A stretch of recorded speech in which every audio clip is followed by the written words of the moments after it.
Good morning, everyone. This morning, we're joined by Kathryn Temple of our Department of English.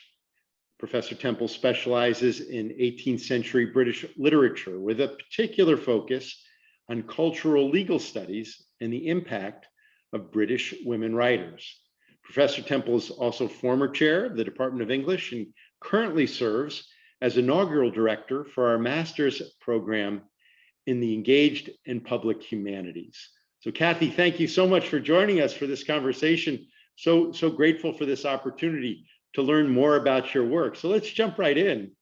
I'd like to begin by talking about your books. Your first book, Scandal Nation, Law and Authorship in Britain, 1750 to 1832, offered a perspective of the infamous Grub Street scandals that took place around London's present-day Milton Street, involving print copyright, forgery, and piracy violations. You also wrote Loving Justice, Legal Emotions in William Blackstone's England, with insights on Blackstone's influential writing of the commentaries and how it affected the English legal tradition and ultimately influenced Western society's perceptions of justice and injustice. Share with us a little bit about these two books and some of the main ideas and perspectives that you've provided. And also let us share with our community, what role did your legal training play in the topics that you've written and focused on as a scholar? Well, first, I just want to thank you for having me. It's such a great opportunity and so good to see you after this past year.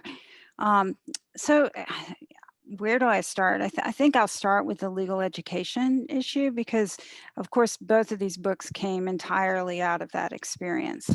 I did not come from a family that had a legal background. There were no lawyers in my family.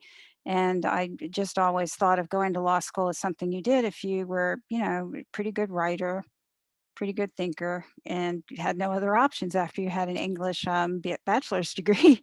So I ended up going to law school, and then I realized I felt like I was in a very foreign environment. This was in like 78, and there were a lot of women in law school. It's probably the class was maybe 30%. This was at Emory University School of Law. But the culture was very masculinized. So there seemed to be, to me, things that were missing there that I wasn't used to not having. Sort of a sense of, being able to express your emotions. Only certain emotions were validated, other emotions were not validated. And then also, I guess what I now would call the habits of mind common in the humanities and people with humanities training. It was a very, we're only going to talk about we're using reasoned discourse here, and feelings and characters and plot doesn't have anything to do with it. I couldn't really articulate that at that time, right? So I practiced law for a while, and the thing that most interested me was the stories that people told, and that's telling you something about why I'm not in law practice anymore. And then when I went back for my PhD, I think I spent a lot of time there just trying to understand what had bothered me about legal culture, both in law school and in the practice of law. And so the first book kind of came out of that desire to bring these things together, the literary, the humanities habits of mind with the legal habits of mind and the legal background that I had. And I was fascinated by the 18th century because I had some amazing faculty at University of Virginia. Um, and it is, that is really the birth of a period of, where we start seeing authorship in its modern form for the first time. So everything kind of came together around those ideas. I was still throughout that period kind of struggling with the relationship. And that was partly because there was just a beginnings of like a law and literature movement. And there was even very soon after I published my book, there were comments in PMLA about the uselessness of thinking of law and literature together. Right. So, so it was a very kind of a new thing. And there definitely was no history of emotions movement, or it was very early, very early days in that. And then um, sort of legal emotions or law and emotions was not really a field, or it was just burgeoning at that moment. So from the time I wrote that book to when I wrote the second book, all three of these movements kind of took off. So at this moment, we're publishing a big handbook on law and emotions, for instance. And there's lots of energy around these fields. So the second book really reflects that energy, right? And the second book came, I mean, it was much more focused on emotions. It was much more focused on poetics and law. And it really makes an argument for the way both poetics and emotions work together in legal history to have created the system that we have today. Okay, so that's a partial answer. Sure, Yeah. no, that's great. Thank you. Thank you. Now, you've written a great deal about the different contexts that have formed English constructions of identity, contexts that you described as the poetics of justice and law. Could you talk about the idea of feminist jurisprudence and some of what you've studied and written about as it relates to the impact of women writers, such as Mary Manley, on English judicial culture? Right. Yeah, so again, that's so interesting in terms of the development over a pretty long period of time from when I was started grad school, which was in like about 85, probably 86, 87, around there, until now. Because when I was in graduate school, most schools did not offer the formal study of women writers in the 18th century. And even when I came here, I remember a former dean of the graduate school asking me if there were any. So it wasn't a big field, and now I think very few people would teach the 18th century, teach 18th century literature without covering women writers. So that's something that's really changed. And then the other, feminist jurisprudence was, again, two words that were never mentioned together when I was at Emory Law School. But the field was starting to come together even when I was in law school. And it made a couple of contributions. One of them that I was thinking about over the weekend was the way we shifted from being constrained to a very specific kind of legal discourse when we talked about legal issues, because feminist jurisprudence brought in the idea of the personal and the political as being enmeshed, and it allowed people like Patricia Williams to write very personal autobiographical pieces that also argued for certain policy changes in the law. Okay, so that actually allowed me to kind of experiment with a not very good essay about personal experience in hospice care, and with some other essays that use some personal experience. So that's something that I retained from those original days with feminist jurisprudence. And I guess the other thing is the way women became a kind of test case for marginalized populations. Because the first book I had two chapters involving marginalized women, and then I wrote a bit about Manly in another offshoot article. But in the second book was really spurred by the question, like, why do people who are marginalized still obey the law? Generally, of course, not everybody obey. Most people do not obey the law all the time. Most people obey the law most of the time, right? But generally, even marginalized people who are not served by the law still obey the law. So why is that? And some of the answers to that circulate around the issue of emotion. How do we inculcate or inspire emotions of loyalty to our legal system? And in well-run societies, that always happens. It's when societies start breaking down that there is not a loyalty to the legal system of some kind. Okay, so Blackstone is a test case for that. William Blackstone, who my second book was primarily about, because he wove all kinds of emotions into his great treatise on 18th century English law.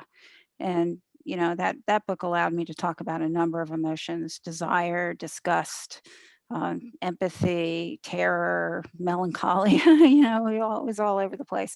So, but I really enjoyed exploring those ideas in that particular setting, and then also bringing them to present issues, because this is still a really big issue today. So, what we see is still a legal culture that, at least on the surface, insists that emotions are not part and parcel of what we're doing. But what we see under the surface is that, we can't really make decisions without emotion. And there's a lot of research that shows that, for instance, if someone is brain damaged and they lose their ability to feel emotions, they also lose the ability to make rational decisions.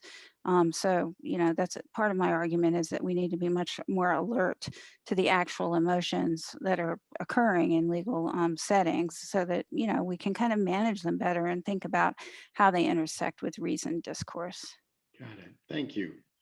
I mentioned a moment ago that you serve as the inaugural director of our master's program, Engaged in Public Humanities, a Yeah. program that launched last fall as part of our university's commitments to global engagement in the humanities through the Georgetown Humanities Initiative.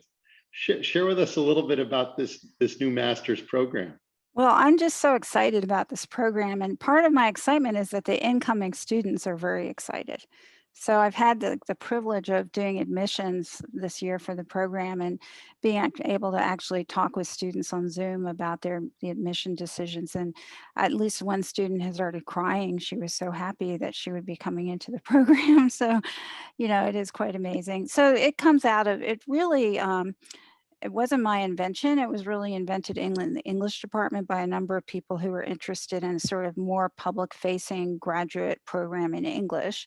And we didn't end up keeping it there. We moved it over to the grad school, partly because now it's so interdisciplinary. But it allows students who are fascinated by the humanities and want to study more after undergraduate to pursue a path that won't take them down the road of the tenured faculty member, right? But we'll take them out in the world and allow them to develop and then articulate the habits of mind that they have absorbed through the study of the humanities, and take them, perhaps to a consulting firm, perhaps to a nonprofit, perhaps to government, and make use of those out in the world. So that's the purpose of the program, and I think it's going to be quite exciting. That's great. Thank you. Last week, you participated in a panel discussion hosted by our China Forum for Civilizational Dialogue. It's a collaboration between our Georgetown community and La Civita Cattolica.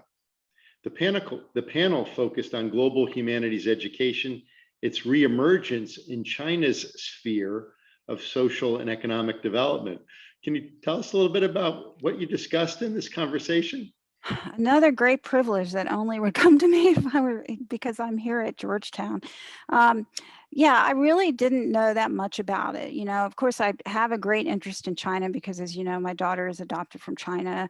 My stepdaughter was adopted from China. I've been to China a number of times, and I've even lectured at Chinese university. But I would not have had the impression that there was a resurgence unless I had had the opportunity to speak with these academics who are working on it.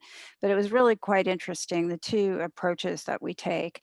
And I guess one of the super positive things that came out of this was we kind of met in the middle, so that, the typical stereotype of Chinese education is that the students are not allowed to have a mind of their own. Right. And the typical stereotype of American education, US education, is that the students are super critical and they jump in with critique before they've really thought about what they're critiquing. So we were able to kind of see, come up with a larger model of critical thinking that includes the ability to fully inhabit and understand the minds or the thought patterns of the other. Right. And still manage to maintain a critical stance. And I thought that was really, really a fortunate outcome.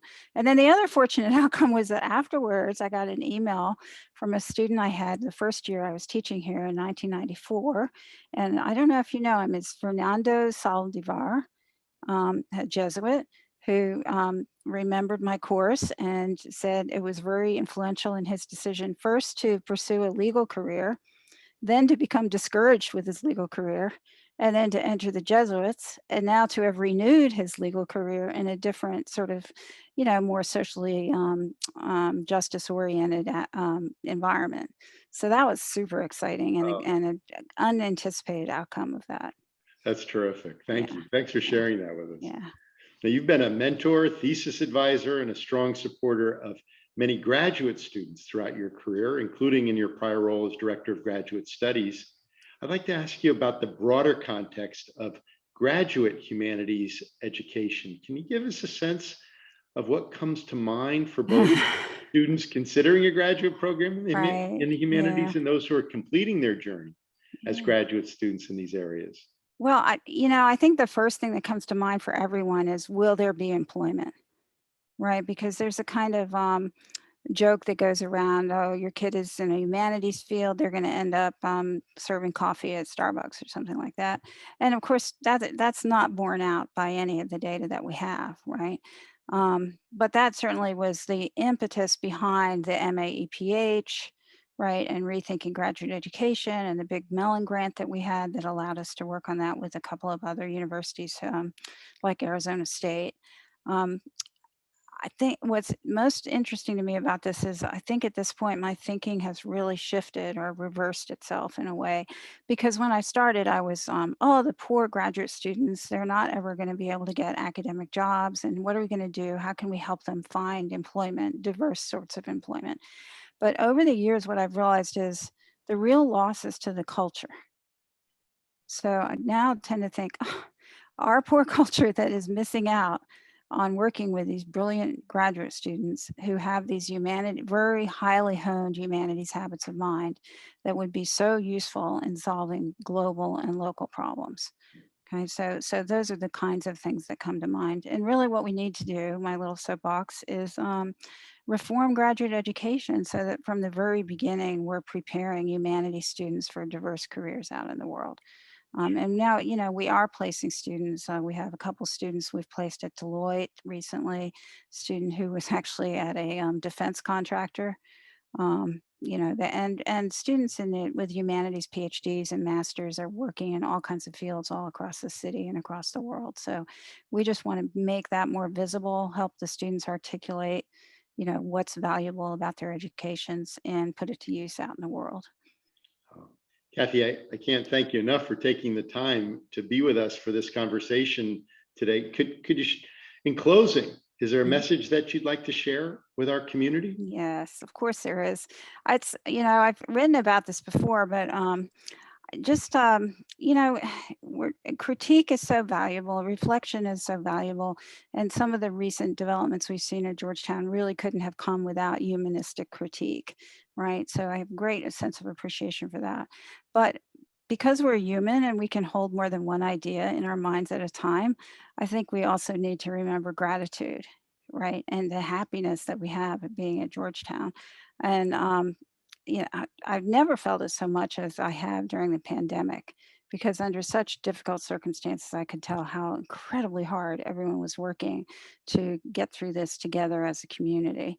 But, to be really grateful for our students. My honors students this week are turning in their theses, and they're just amazing. And despite what they've been undergoing for the last year or so, um, the generosity of the university to my family, my daughter, my late husband is always on my mind. So those kinds of things. But the final thing, and I just want to tell you a little anecdote, is a few years ago when I was chairing, and here I am, a lawyer, and I'm chairing. So we had an issue come up that involved a lot of liability on the part of the department and the university, and it was quite worrisome. And I called university counsel and said, oh, here's this issue, and there's so much liability, and what are we going to do? And university counsel said, take a step back and stop thinking about liability and ask yourself, what's the right thing to do? And all the years of, I practiced law for 6 years. I was in law school for 3 years. I've worked for lawyers for 2 years before that.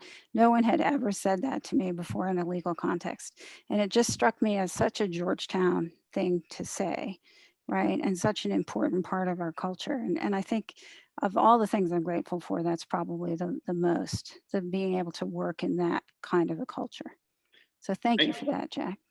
Thank you for sharing that with us, Kathy. And thank you for all of the multiple dimensions of contributions that you've made to our university community and are still making. And we're just grateful to have this chance to have this conversation with you and to hear your reflections, and wish you the very best. Thank you for taking the time.